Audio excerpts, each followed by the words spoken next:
Bonjour à vous, moi c'est Gabriel. Et moi, Sophia. Bienvenue sur Confluence. Aujourd'hui, on plonge dans un sujet assez crucial, l'avenir de la médecine française, disons à l'horizon 2035. Oui, on a regardé pas mal de recherches, de projections, pour voir un peu où on va, avec l'IA, le numérique, les tensions publiques-privées. Exactement. L'idée, c'est de comprendre les grands défis, mais aussi les opportunités pour notre système de santé. Bon, ok, déballons ça.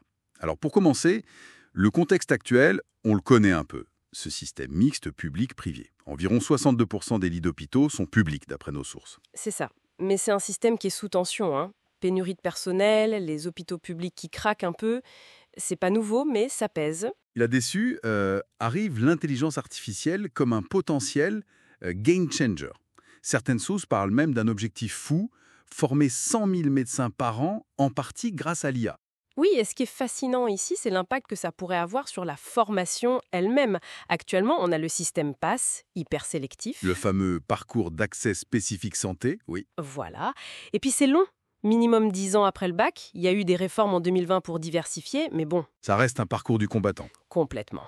Et une des projections qu'on a vues suggère que l'IA pourrait réduire ce temps de formation de 20% d'ici 2035.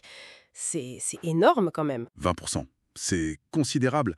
Mais est-ce que les documents parlent du revers de la médaille ? Comment on fait pour préserver l'apprentissage de l'empathie, le côté humain, si tout s'accélère et se technologise ? Justement, c'est la question qui ressort.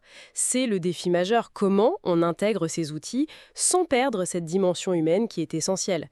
Les sources posent la question, mais la réponse, elle reste à construire. Et cette tension technologique entre humanité, on la voit aussi sur un autre point chaud, le public face au privé.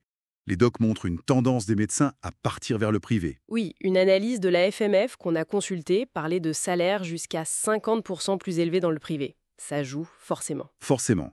Et le risque, d'après une projection, c'est d'avoir la moitié des médecins dans le privé en 2035. Exactement, ce qui pourrait vraiment creuser les inégalités d'accès aux soins, surtout dans les zones rurales, les fameux déserts médicaux.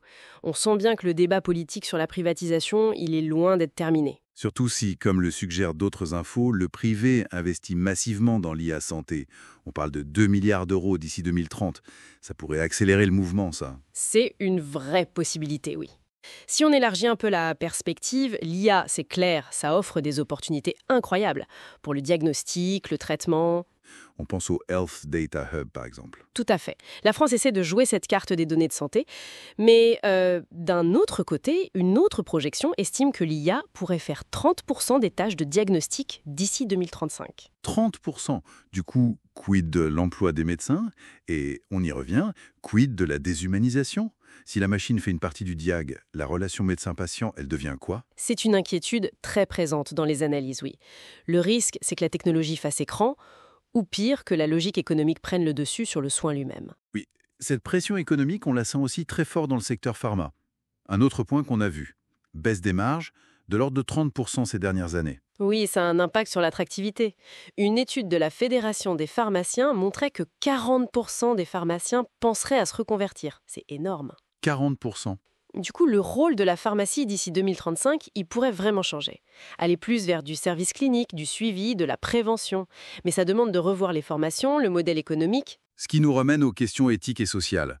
Ce risque de déshumanisation dont on parlait, accéléré par l'IA et la pression financière, il est vraiment là.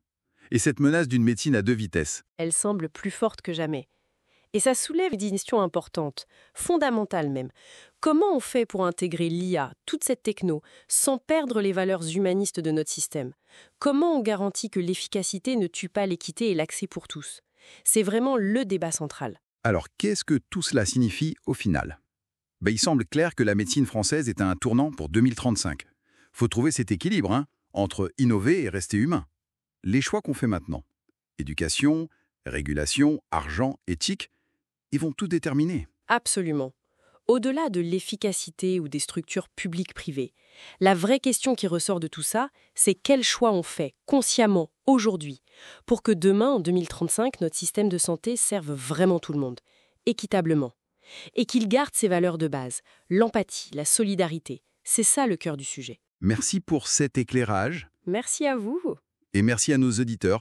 N'hésitez pas à liker, vous abonner et laisser un commentaire pour partager vos réflexions. À bientôt sur Confluenceur.